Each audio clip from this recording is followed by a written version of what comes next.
360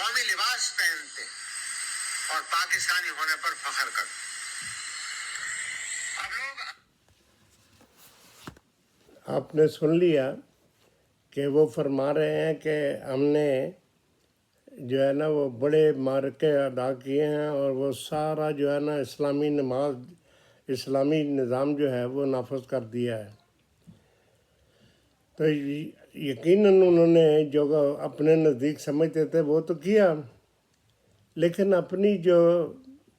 ان کی جو منصبی ڈیوٹی تھی انہی کو وہ بلا دیا. میں جو اس وقت افغانستان میں جو جماعت اسلامی کے مجاہدین کر رہے تھے ان کی انہوں نے فل سپورٹ کی اور ساری آرمی کو ان کے پیچھے لگا دیا تاکہ وہ کسی طرح سوویت یونین کا مقابلہ کر سکیں. اور اس کے لیے انہوں نے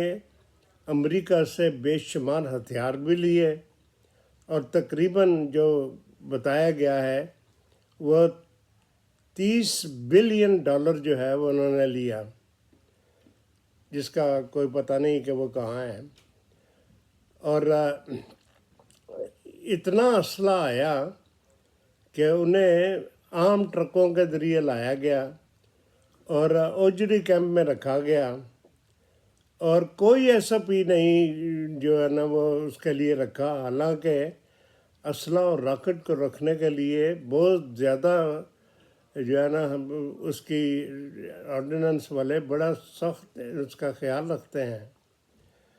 اور وہ انہوں نے ماچر گالی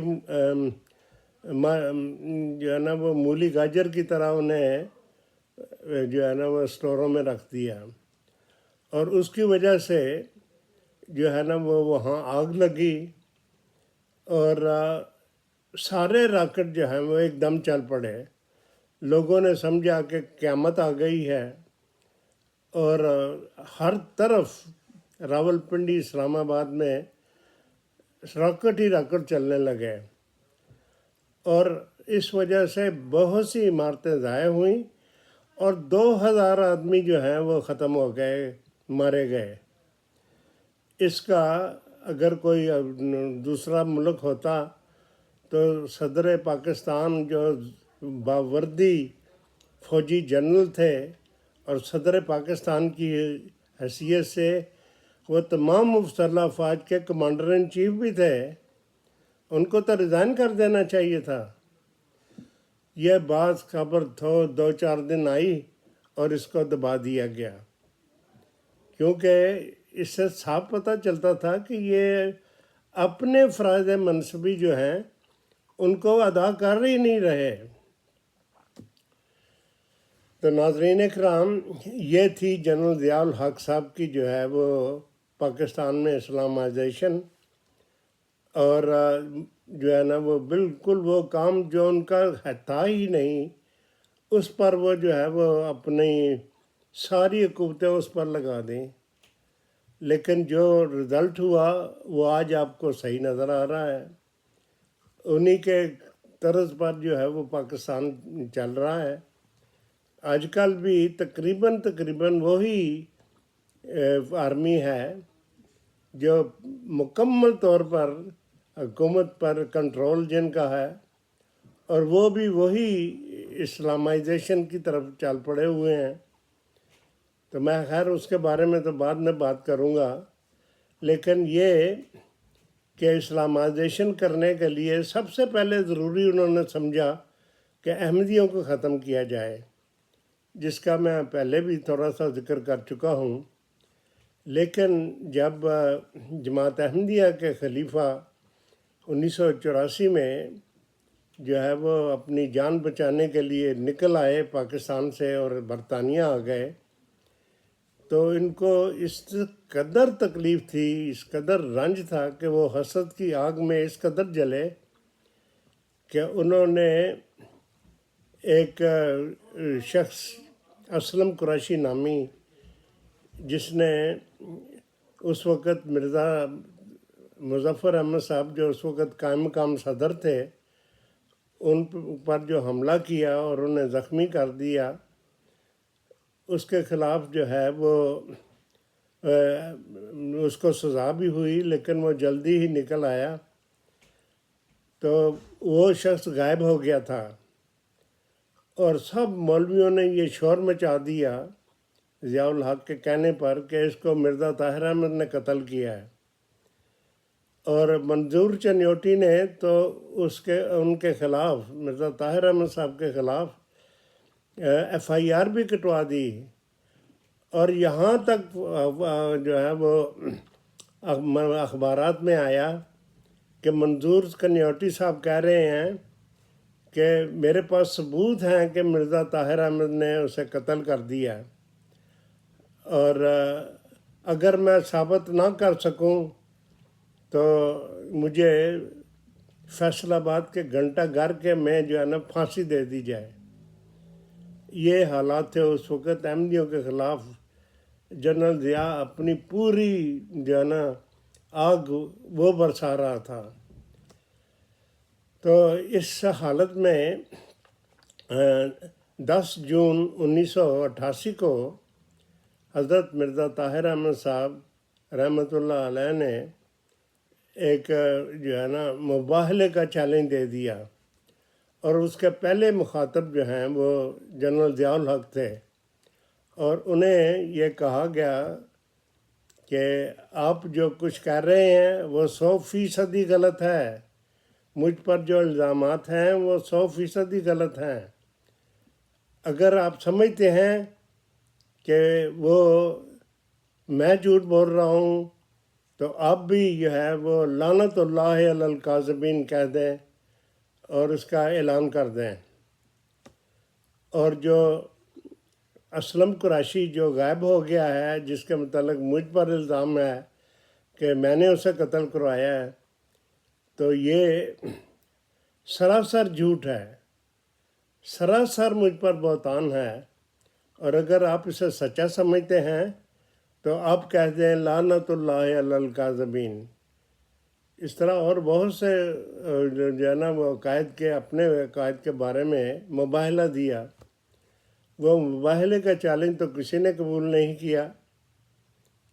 لیکن اس 10 جون 1988 کو جو انہوں نے مباہلے کا چیلنج دیا، اس کے 17 دن کے بعد اسلم قریشی صاحب جو ہے اس کو پکڑ کر آئی جی پنجاب ٹیلی ویژن پر لے آئے کہ دیکھو یہ تو یہ ہے، یہ اس نے یہاں فراڈ کیا تھا اور بھاگ کر جو ہے وہ ایران چلا گیا تھا، اور وہاں ہم نے سی سی ٹی وی کے مدد سے اسے پکڑ لیا۔ اور جنرل ضیاء الحق کو ایک دفعہ پھر یہ وارننگ دی کہ تم جو ہے وہ حد سے بڑھتے چلے جا رہے ہو، اور جو ہے نا یہ احمدیوں پر ظلم کرنا بند کرو۔ اگر تم یہ نہیں جو ہے نا چیلنج نہیں قبول کر سکتے کیونکہ تم بڑے آدمی ہو، صرف یہی جو ہے نا کہ چپ کر کے ہی احمدیوں پر ظلم کرنا بند کر دو۔ لیکن وہ بالکل نہیں مانا، اور جو ہے نا وہ اب اس میں بڑھتا ہی چلا گیا، یہاں تک کہ 13 اگست کو جو ہے وہ حضرت خلیفۃ المسیح رابع حضرت مرزا طاہر احمد نے پھر ان کو ایک پیغام بھجوایا کہ اب خدا تعالیٰ کی طرف سے مجھے اطلاع ملی ہے کہ اب جو ہے وہ جو سزا کی چکی ہے وہ چل پڑی ہے، اور اب تمہارے بچنے کے لیے کوئی چانس نہیں۔ یہ بتا دیا ہے مجھے اللہ تعالیٰ نے کہ اب تم پر جو ہے نا وہ کسی صورت میں بھی جو ہے وہ تم اب جو ہے نا اس چکی سے بچ نہیں سکتے۔ اور یہ جمعے کا خطبہ تھا، اور اس کے 4 دن بعد 5 دن بعد ہی بدھ کے دن 17 اگست اس کا طیارہ پھٹا اور وہ مکمل طور پر جل کر خاک ہو گیا۔ اس پر حضرت خلیفۃ المسیح رابع نے یہ دوبارہ جو خطبہ دیا اس کے 2 دن بعد، اس میں سب سے پہلے انہوں نے یہی کہا کہ دشمن مرے تو خوشی نہ کریے، سجنا بھی مر جانا۔ ہمیں اس کے مرنے سے قطعاً کوئی خوشی نہیں، لیکن یہ ہمارے دل کو بہت تسلی ہوئی ہے کہ خدا تعالیٰ کے 2 ایک الہام، جو قلب یموت علی قلب جو ہے وہ پوری شان سے پورا ہو گیا ہے۔ ایک جو ہے وہ 51 سال کے بعد اس کے 51 سال نے اس کی عمر پائی، اور اسی سال وہ جو ہے نا وہ پھانسی پر چڑھ گیا۔ اور دوسرا بعد 11 سال پورے ہونے کے بعد وہ بھی جو ہے وہ طیارے کے حادثے میں جو ہے نا مر گیا۔ اور یہ خدا تعالیٰ کے مسیح موعود علیہ السلام کو جو الہام تھے وہ دونوں بالکل ایگزیکٹلی جیسے کہ اللہ تعالیٰ نے بتایا تھا وہ پورے ہو گئے۔ تو میں اب جنرل ضیاء الحق کے بارے میں جو باتیں ہیں اس کو ختم کرتے ہوئے آپ سے اجازت چاہتا ہوں۔ السلام علیکم ورحمۃ اللہ۔